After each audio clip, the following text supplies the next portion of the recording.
Hai teman-teman, selamat datang di channel aku, Widi Sasnita. Buat teman-teman yang ingin memulai belajar bahasa Jepang, kalian bisa belajar bareng aku, Nihongo no Benkyo bareng Widi.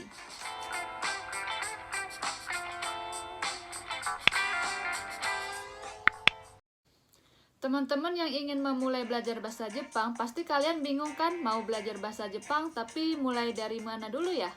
Sama kayak aku dulu, waktu baru mau memulai belajar bahasa Jepang, aku juga bingung. Mau belajar bahasa Jepang, tapi aku harus mulai dari mana dulu? Nah, seperti itu. Jadi, saat kita memulai belajar bahasa Jepang, hal pertama yang harus kita pelajarin yaitu kenalin huruf. Sama kayak waktu kita mau masuk TK, mau masuk SD, saat kita ingin belajar membaca, hal pertama yang harus kita pelajarin tentunya huruf kan ya. Jadi sama. Hal pertama yang harus kalian pelajarin adalah kenalin huruf. Dan di video kali ini, Nihongo no Benkyo bareng Widi, aku mau mengenalkan huruf-huruf Jepang ke teman-teman semua. Di Jepang ada 4 jenis huruf. Ada hiragana, katakana, kanji, dan romaji.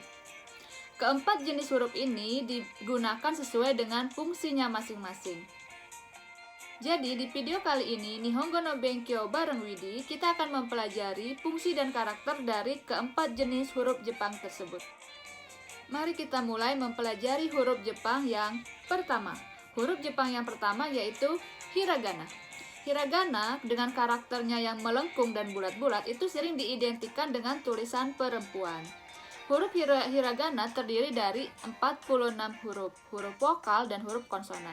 Huruf vokal A, I, U, E, O, huruf konsonan Ka, Kiku, Keko, Nani, Nu, Neno, dan masih banyak lagi, nanti kita akan pelajari secara detailnya. Sekarang kita kenalin dulu ya, nanti akan aku kasih tahu secara detailnya. Jadi huruf hiragana ini fungsinya ini digunakan untuk kosakata asli Jepang. Kosakata asli Jepang itu menggunakan huruf hiragana. Misalnya kayak Ohayo gozaimasu, arigatou gozaimasu, itu menggunakan huruf hiragana. Huruf yang kedua yaitu huruf katakana. Huruf katakana karakternya yang tegas itu sering diidentikan dengan huruf tulisan laki-laki. Terdiri dari 46 huruf, terdiri dari huruf vokal dan konsonan. Fungsi dari huruf katakana ini digunakan untuk bahasa asing. Kata serapan asing itu menggunakan huruf katakana. Misalnya kayak menulis nama, kita kan orang Indonesia atau orang Malaysia atau orang manapun. Nah, pada saat kita menuliskan nama menggunakan huruf Jepang itu menggunakan katakana. Misalnya kayak nama aku Widi Sasnita itu menggunakan katakana. Kayak gini.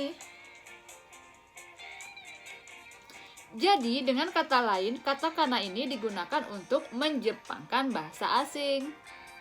Kemudian yang ketiga adalah kanji. Kanji ini berasal dari tulisan Cina. Huruf kanji ini memiliki guratan dimulai dari yang sederhana sampai yang rumit. Ada banyak kanji yang ada di Jepang.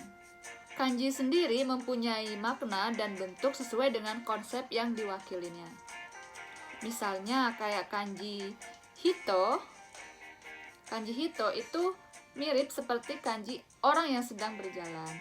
Kemudian kanji kawa atau sungai, kawa seperti ini.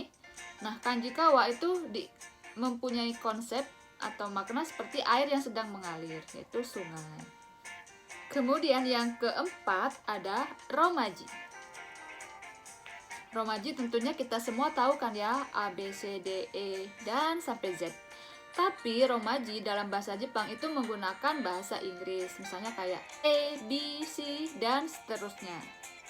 Huruf romaji juga banyak digunakan di Jepang itu untuk memudahkan warga negara asing dalam membaca. Misalnya kayak di stasiun-stasiun kereta itu juga menggunakan huruf romaji. Jadi kalian teman-teman yang ingin datang ke Jepang, kalian masih bingung gak bisa baca kanji, kalian gak perlu takut soalnya juga tertera huruf romaji di stasiun-stasiun Jepang. Oke, sekian pelajaran hari ini dari Nihongo no Benkyo bareng Widi mengenai 4 jenis huruf yang ada di Jepang. Nanti di video-video selanjutnya aku akan bahas secara detail mengenai hiragana, katakana, kanji. Kalau romaji nggak perlu lah ya, karena romaji kan kita semua udah tahu, jadi nggak perlu. Semoga pelajaran kali ini bermanfaat dan bisa kalian pahami. Sampai ketemu di pelajaran-pelajaran berikutnya. Nihongo no Benkyo bareng Widi. Bye-bye.